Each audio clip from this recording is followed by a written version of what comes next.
Galileo's moons. Many moons. When you look up at the sky, you may see the moon. It is Earth's only moon, but Jupiter has more than 60 moons and counting. The four largest are known as the Galilean moons.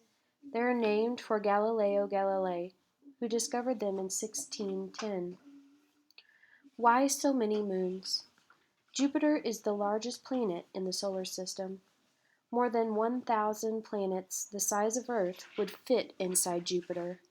Because of its massive size, Jupiter has very strong gravity. Dust, gases, asteroids, and sand debris got pulled into orbit around Jupiter by this strong gravity.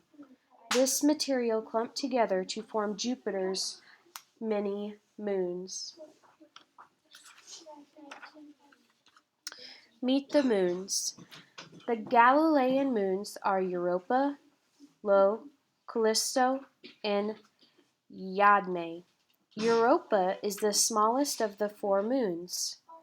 Io is a little larger than Europa.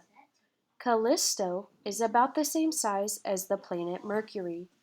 The largest is Ganymede, which is even larger than Mercury. Their orbits around Jupiter are very short compared to the orbit of Jupiter around the Sun.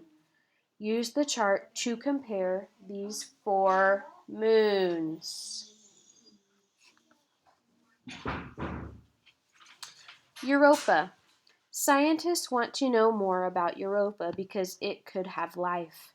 Europa's surface is covered in ice, but beneath ice may be a liquid ocean. In 1998, the Galileo spacecraft found signs of liquid water on Europa.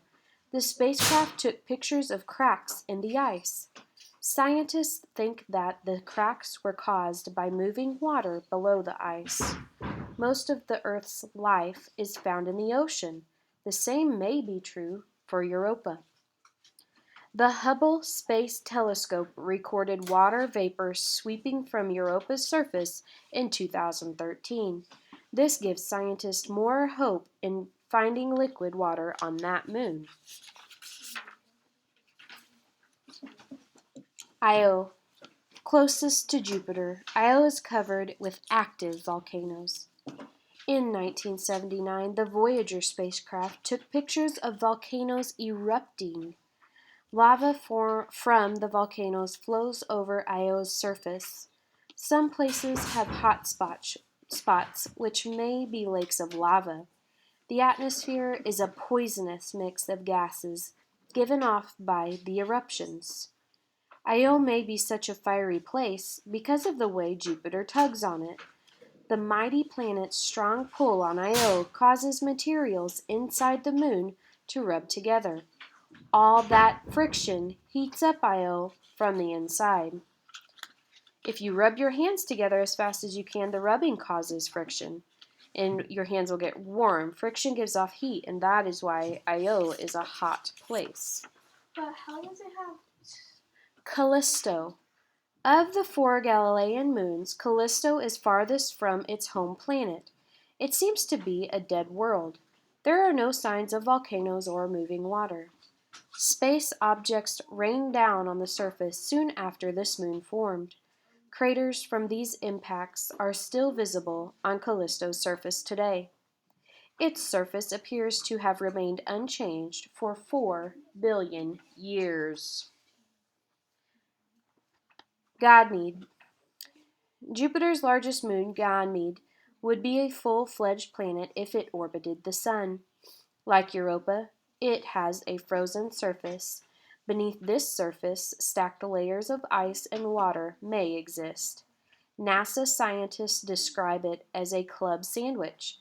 The scientists use data from the probes to make computer models.